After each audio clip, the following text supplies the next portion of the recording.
اسی طرح حضرت خارجہ بن زید رضی اللہ تعالیٰ عنہ اور حضرت سعد بن ابی ربیع رضی اللہ تعالیٰ عنہ کو ایک قبر میں دفن کیا گیا۔ یہ ان کے چچا زاد بھائی تھے۔ بعض لوگ اپنے شہداء کو احد سے مدینہ منورہ لے گئے تھے، لیکن حضور اکرم صلی اللہ علیہ وآلہ وسلم نے حکم فرمایا کہ انہیں واپس لایا جائے اور میدان احد ہی میں دفن کیا جائے۔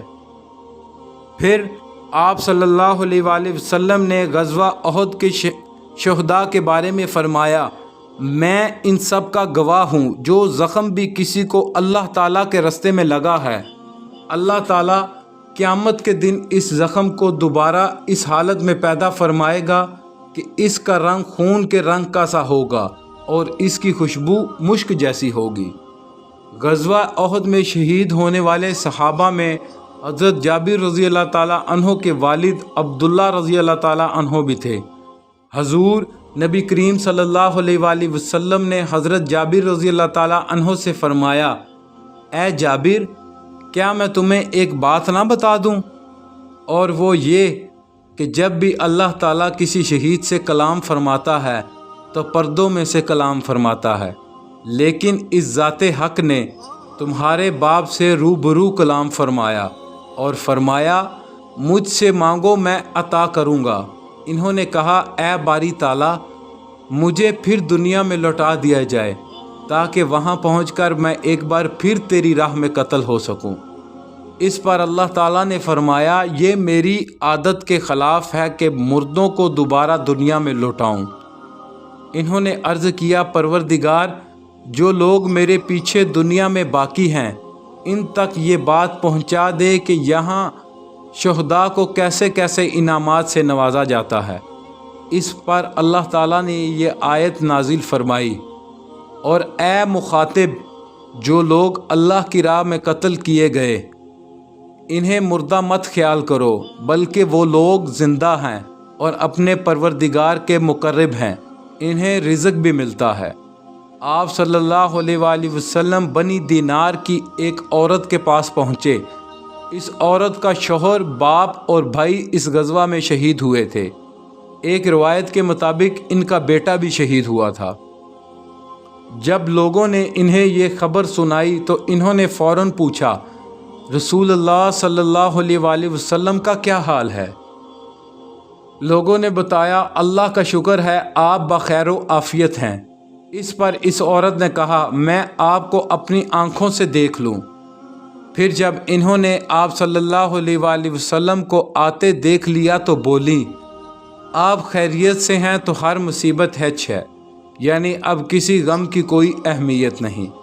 غزوہ احد میں حضرت قتادہ بن نعمان رضی اللہ تعالیٰ عنہ کی آنکھ میں زخم آ گیا تھا، یہاں تک کہ آنکھ ڈیلے سے باہر نکل کر لٹک گئی تھی۔ لوگوں نے اسے کاٹ ڈالنا چاہا اور اس بارے میں حضور نبی کریم صلی اللہ علیہ وآلہ وسلم سے پوچھا۔ آپ صلی اللہ علیہ وآلہ وسلم نے فرمایا، کاٹو نہیں۔ پھر انہیں اپنے پاس بلایا اور ان کی آنکھ اپنے ہاتھ مبارک میں لے کر ہتھیلی سے اس کی جگہ پر رکھ دی۔ پھر یہ دعا فرمائی، اے اللہ، ان کی آنکھ کو ان کے حسن اور خوبصورتی کا ذریعہ بنا دے۔ چنانچہ یہ دوسری آنکھ سے بھی زیادہ خوبصورت اور تیز ہو گئی۔ حضرت قتادہ رضی اللہ تعالیٰ عنہ کو کبھی آنکھ کی تکلیف ہوتی تو دوسری میں ہوتی، اس آنکھ پر اس تکلیف کا کوئی اثر نہ ہوتا۔ ایک اور صحابی کی گردن میں ایک تیر آ کر پیوست ہو گیا۔ وہ فوراً رسول اللہ صلی اللہ علیہ وآلہ وسلم کی خدمت میں حاضر ہوئے۔ آپ صلی اللہ علیہ وآلہ وسلم نے ان کے زخم پر اپنا لعاب دہن لگا دیا، زخم فوراً ٹھیک ہو گیا۔ غزوہ احد میں اسلامی لشکر کا جھنڈا حضرت مصعب بن عمیر رضی اللہ تعالیٰ عنہ کے ہاتھ میں تھا۔ جنگ کے دوران ان کا دایاں ہاتھ کٹ گیا تو انہوں نے جھنڈا بائیں ہاتھ میں پکڑ لیا۔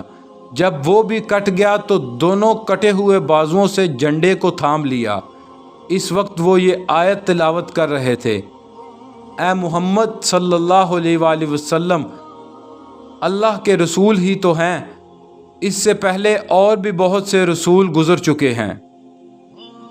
جب انہوں نے جنگ کے دوران کسی کو یہ کہتے سنا کہ محمد صلی اللہ علیہ وآلہ وسلم قتل کر دیے گئے تو خود بخود ان کی زبان سے یہ الفاظ جاری ہو گئے۔ اس کے بعد حضرت مصعب بن عمیر رضی اللہ تعالی عنہ شہید ہو گئے۔ غرض جنگ ختم ہوئی اور شہداء کو دفن کر دینے کے بعد حضور اکرم صلی اللہ علیہ وآلہ وسلم مدینہ کی طرف روانہ ہوئے۔ آپ صلی اللہ علیہ وآلہ وسلم اس وقت گھوڑے پر سوار تھے۔ آپ صلی اللہ علیہ وآلہ وسلم نے اس وقت شہداء اور ان کے عزیزوں کے لیے یہ دعا فرمائی: اے اللہ، ان کے دلوں سے رنج اور غم کو مٹا دے، ان کی مصیبتوں کو دور فرما دے اور شہیدوں کی جانشینوں کو ان کا بہترین جانشین بنا دے۔ مدینہ پہنچنے پر نبی اکرم صلی اللہ علیہ وآلہ وسلم نے حضرت علی رضی اللہ تعالی عنہ کی تلوار خون آلود دیکھ کر فرمایا: اگر تم نے جنگ میں بہتر کارکردگی کا مظاہرہ کیا ہے تو فلاں فلاں نے بھی خوب جہاد کیا ہے۔ غزوہ احد میں 70 کے قریب مسلمان شہید ہوئے۔ مرنے والے مشرکوں کی تعداد مختلف بتائی جاتی ہے۔ جب اللہ کے رسول مدینہ منورہ پہنچے تو مسلمانوں کی شکست پر منافقوں اور یہودیوں کی زبانیں کھل گئیں۔ وہ کھلے عام مسلمانوں کو برا کہنے لگے، خوشی سے بغلیں بجانے لگے۔ ان لوگوں نے نبی اکرم صلی اللہ علیہ وآلہ وسلم کی شان میں گستاخانہ کلمات بھی کہے۔ مثلاً وہ کہتے پھرتے تھے: محمد صرف حکومت کرنے کے شوقین ہیں، آج تک کسی نبی نے اس طرح نقصان نہیں اٹھایا جس طرح انہوں نے اٹھایا، خود بھی زخمی ہوئے اور اپنے اتنے ساتھیوں کو بھی مروایا، معاذ اللہ۔ کبھی کہتے: تمہارے جو ساتھی مارے گئے، اگر وہ ہمارے ساتھ رہتے تو اس طرح اپنی جانیں نہ گواتے۔ حضرت عمر رضی اللہ تعالی عنہ تک ان کی یہ باتیں پہنچی تو انہیں بہت غصہ آیا۔ انہوں نے حضور نبی کریم صلی اللہ علیہ وآلہ وسلم سے عرض کیا: اے اللہ کے رسول، آپ ہمیں ان لوگوں کو قتل کرنے کی اجازت دیں۔ یہ سن کر آپ صلی اللہ علیہ وآلہ وسلم نے ارشاد فرمایا: کیا یہ لوگ یعنی منافقین ظاہر میں مسلمان نہیں ہیں؟ کیا یہ کلمہ نہیں پڑھتے کہ اللہ کے سوا کوئی معبود نہیں اور یہ کہ میں اس کا رسول ہوں؟ حضرت عمر رضی اللہ تعالی عنہ نے عرض کیا: بے شک کرتے ہیں، لیکن یہ لوگ ایسا تلوار کے خوف سے کرتے ہیں۔ اب ان کی حقیقت ظاہر ہو چکی ہے، ان کے دلوں میں جو کینہ اور فساد ہے وہ سامنے آ گیا ہے۔ یہ سن کر آپ صلی اللہ علیہ وآلہ وسلم نے فرمایا: جو شخص اسلام کا اعلان کرے، چاہے ظاہری طور پر ہی کرے، مجھے اس کے قتل کی ممانعت کر دی گئی۔ غزوہ احد کے دوسرے ہی روز صبح سویرے نبی کریم صلی اللہ علیہ وآلہ وسلم کا قاصد مدینہ منورہ میں یہ اعلان کر رہا تھا: مسلمانوں، قریش کا تعاقب کرنے کے لیے تیار ہو جاؤ۔ یہ اعلان قریش کو ڈرانے کے لیے کیا گیا تھا تاکہ انہیں معلوم ہو جائے کہ آپ صلی اللہ علیہ وآلہ وسلم ان کے تعاقب میں تشریف لا رہے ہیں، اور ساتھ میں انہیں یہ بھی معلوم ہو جائے کہ مسلمانوں میں ابھی بھی طاقت موجود ہے۔ احد کی شکست کی وجہ سے وہ کمزور نہیں ہو گئے۔ اس طرح تمام صحابہ کرام رضی اللہ عنہما آپ صلی اللہ علیہ وآلہ وسلم کے ساتھ روانہ ہوئے۔ سب لوگ زخمی تھے، مگر کسی نے بھی اپنے زخموں کی پرواہ نہ کی، جبکہ حالت یہ تھی کہ صرف بنو سلمہ کے 40 آدمی زخمی ہوئے تھے۔ خود اللہ کے رسول بھی زخمی تھے، اور اسی حالت میں صحابہ کو لے کر روانہ ہوئے۔ آپ صلی اللہ علیہ وآلہ وسلم کے زخموں کی صورت یہ تھی کہ چہرہ مبارک زرہ کی کڑیاں گڑ جانے کی وجہ سے زخمی تھا، اور چہرہ مبارک پر پتھر کا ایک زخم بھی تھا۔ نچلا ہونٹ اندر کی طرف سے زخمی تھا۔ ایک روایت میں اوپر کا ہونٹ زخمی ہونے کا ذکر بھی موجود ہے۔ ان زخموں کے علاوہ آپ صلی اللہ علیہ وآلہ وسلم کا دایاں کندھا بھی زخمی تھا، اس کندھے پر ابن کمیہ نے اس وقت وار کیا تھا جب آپ گھڑے میں گرے تھے۔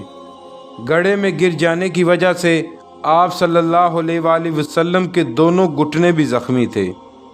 ایسی حالت میں آپ صلی اللہ علیہ وآلہ وسلم نے حضرت طلحہ بن عبید اللہ رضی اللہ تعالی عنہ سے فرمایا، طلحہ تمہارے ہتھیار کہاں ہیں؟ انہوں نے فوراً کہا، یہی ہیں اے اللہ کے رسول۔ یہ کہہ کر وہ جلدی سے گئے اور ہتھیار پہن کر آ گئے، حالانکہ ان کے صرف سینے پر 9 زخم تھے جبکہ پورے جسم پر 70 زخم تھے۔ اللہ اکبر! آپ صلی اللہ علیہ وآلہ وسلم کا لشکر آگے بڑھتا چلا گیا، یہاں تک کہ حمراء الاسد کے مقام پر ٹھہرا۔ یہ جگہ مدینہ منورہ سے تقریباً 12 کلومیٹر ہے، 12 کلومیٹر دور ہے۔ اس مقام پر مسلمانوں نے 3 دن تک قیام کیا۔ ہر رات میں صحابہ کرام رضی اللہ عنہما اپنے پڑاؤ میں جگہ جگہ آگ روشن کرتے رہے تاکہ دشمن کو دور سے روشنیاں نظر آتی رہیں۔ اس تدبیر سے دشمن نے خیال کیا کہ مسلمان بڑی تعداد کے ساتھ آئے ہیں، چنانچہ ان پر رعب پڑ گیا۔ اس مہم کو غزوہ حمراء الاسد کہا جاتا ہے۔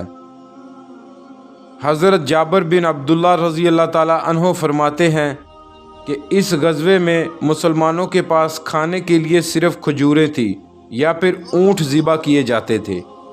کفار نے جب یہ خبریں سنی کہ مسلمان تو ایک بار پھر تیاری کے ساتھ میدان میں موجود ہیں تو وہ مکہ کی طرف لوٹ گئے۔ جب حضور اکرم صلی اللہ علیہ وآلہ وسلم کو یہ اطلاع ملی تو آپ صلی اللہ علیہ وآلہ وسلم نے بھی مدینہ منورہ کوچ فرمایا۔ حمراء الاسد کے مقام پر مسلمانوں نے ابو عزہ شاعر کو گرفتار کیا۔ یہ شخص مسلمانوں کے خلاف اشعار کہا کرتا تھا۔ غزوہ بدر کے موقع پر بھی گرفتار ہوا تھا۔ گرفتار ہو کر حضور اکرم صلی اللہ علیہ وآلہ وسلم کے سامنے لایا گیا تھا تو گڑ گڑانے لگا تھا۔